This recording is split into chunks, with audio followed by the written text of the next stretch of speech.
Hello everybody and welcome back. My name is Kari and today I am doing my January TBR. Happily it falls exactly on January 1st, so that worked out well. I will be posting my best of, worst of, most surprising, etc. sometime this month as well, probably starting Sunday, because I do my reading year from January 1 to December 31st, and sometimes I read a whole book on New Year's Eve, because that's just who I am. And therefore it makes more sense for me to post them in January.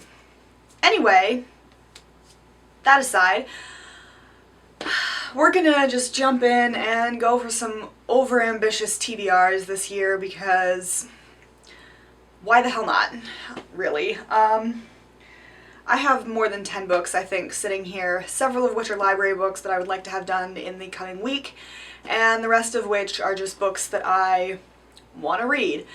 So let's get into those. The first one is Little Women by Louisa May Alcott. I want to read this one because I didn't get to it in December.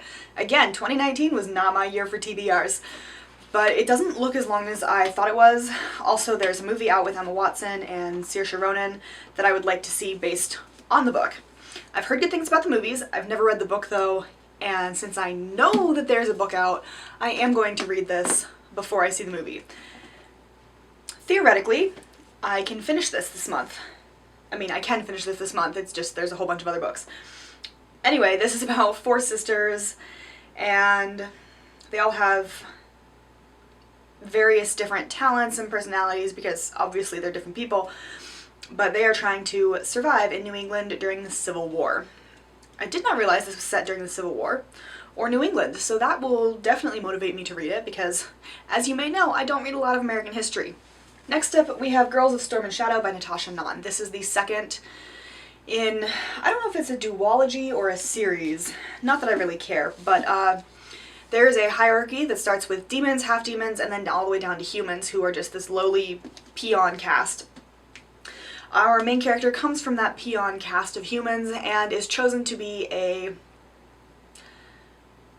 woman in the Demon King's harem. Doesn't go so well, definitely trigger warning for sexual assault in the first book. Haven't read this one yet, so I'll let you know when I get there. But there is also a female-female romance, and without spoiling too much of the first book, it's awesome.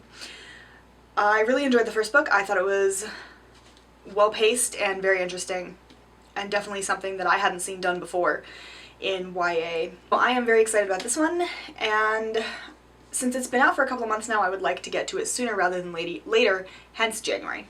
Next we have The Guinevere Deception by Kiersten White. This is a King Arthur retelling where Guinevere is there to protect Arthur from enemies, rather than just his wife. I love Arthur retellings, as you may also know, and the fact that this is a fantasy one just, oh, be still my heart. Therefore, this one came out I think in November, and I really want to get to it because, again, Arthur retelling, guys, Arthur retelling. Next we have Alamo All-Stars by Nathan Hale, which is a graphic novel that talks about the Alamo. See? Graphic novel. I absolutely adore this author. He has done 9 books well, you'll see the, I can't talk, I'm so excited. You will see the latest one in my December haul, also coming soon. There we go, I got English. Anyway, love this author. He does different historical events such as World War I, there's a air raid from World War II, Alamo, there's the Underground Railroad, Major Impossible. I don't know who he is, but I'll find out. Donner Dinner Party, that's one of his. Talks about the entirety of World War II, which is to say, they're great. They are short and fun, and as you may have figured out, I really don't know anything about the Alamo. Apparently we won, but as one of my colleagues has so aptly pointed out, it's the definition of a Pyrrhic victory, because I don't consider it a victory if everybody dies. It's a whole other thing, kind of like Hannibal. Moving on. I really want to read this. I also have a nonfiction book about the Alamo somewhere over there that I would like to read in conjunction with this, and then for my own edification really sort of make a video talking about the Alamo and what actually happened, since I have very clearly been putting out misinformation. I didn't mean to put out the misinformation, it just kind of happened because I don't know anything about the Alamo.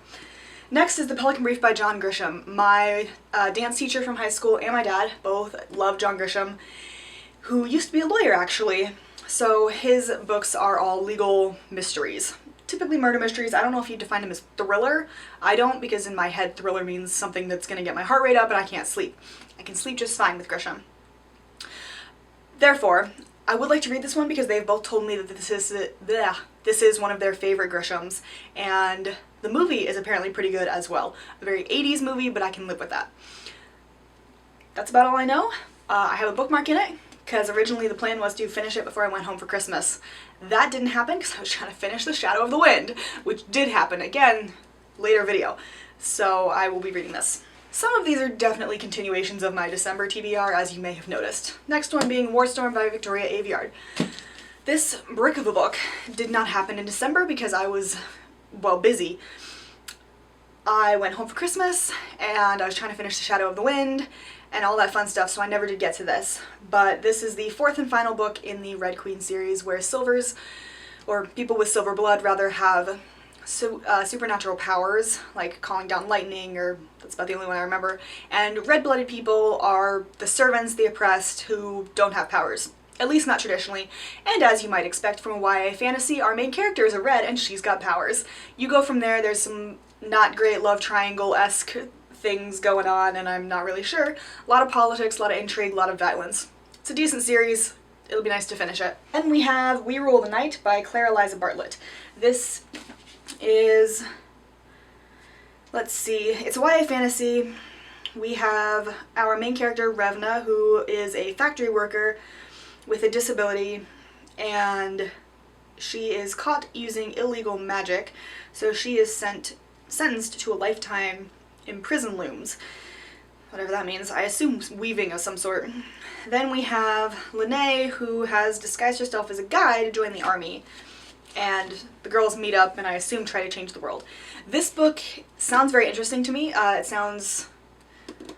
not really sure what it sounds like, or at least I can't articulate it right now, but it sounds really good, and I would like to read it, obviously, in part because it sounds good, in part because the cover's pretty, and in part because this shelf that had this book and Warstorm, I only have 3 books left after I read Warstorm and this that I haven't read on this shelf. And that's a very exciting thing for me because I have so many books I need to read, guys. So many books! So hopefully, theoretically, I can maybe finish that shelf in the next couple months. Next we go to the library books, the first of which is The Rise of Necrofauna, The Science, Ethics, and Risks of De-Extinction by Britt Ray. This is a nonfiction about the ramifications, basically, of bringing back extinct species.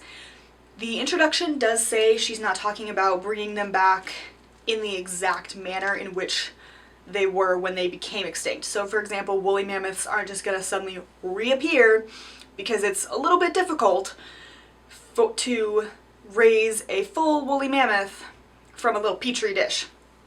Just a theory. But she does talk about how we can, I don't know if splice is the right word, again I'm not a sciencey person, but essentially combine the DNA of a tiger with a saber-toothed tiger and create basically a new species, and the ramifications of that and why we should or shouldn't do it. Thus far it's very interesting. It's a lot of science, I'm not gonna lie, but it is interesting, and I keep thinking of my friend Chelsea, who really enjoys science and dinosaurs specifically, so this seems sort of right up her alley, and it's what prompted me in part to pick it up. Next we have The Raven Boys by Maggie Stiefvater. This is a quartet that I have seen all over BookTube forever. There are 4 boys and they are searching for a lost Welsh king, if I'm not mistaken. That's about all I know about this series, but I've been told, or rather I've heard, that it's a really good series and most people absolutely love it. I did get it from my library because this way if I don't like it, I didn't waste the money on it. But it shouldn't take that long, so hopefully I can just sit down maybe on a weeknight and read it. There went that pile. Disclaimer, I do know that I read fairly quickly, but I also recognize that not everybody does, and so when I say I can sit down and read that in a night, it's not a big thing for me, but that's just because I read very quickly and I'm not sure how that happened, but here we are. Moving on again, next is North in the World, which is by Rolf Jacobson, translated by Roger Greenwald. This is a collection of poems, and my favorite part about this book is that it has poems, in Norwegian and English. So I can go through and see if I can catch all of the 5 words I might be able to, figure out in Norwegian. Obviously this is a Norwegian poet, and I picked it up because I don't read a lot of poetry, but I thought, being of Norwegian descent, it would be really fun to read something that was written by somebody native Norwegian. I'm sure I'm missing a preposition in that sentence somewhere. I'm just not sure what the preposition is. I told you this was overambitious. We all knew this was going to happen. Last book, Sex and the Sea by Mara J. Hart. This is also a nonfiction, and as you may have guessed from the title, it's about sex and the sea. This one was just very eye-catching. I mean, first of all, the cover, you've got seahorses forming an X, which is just hilarious. Second of all, it basically says, forget the Kama Sutra. When it comes to inventive sex acts, just look to the sea. It doesn't basically say that. It does say that word for word. And it says it's a combination of erotica and science, and that just, if that doesn't catch your attention, I don't know what will. Because it just sounds great. I also read part of it, and it does sound very informative and good and well written. Therefore, obviously, since I took it out from the library, I do want to read this because I'm incredibly curious.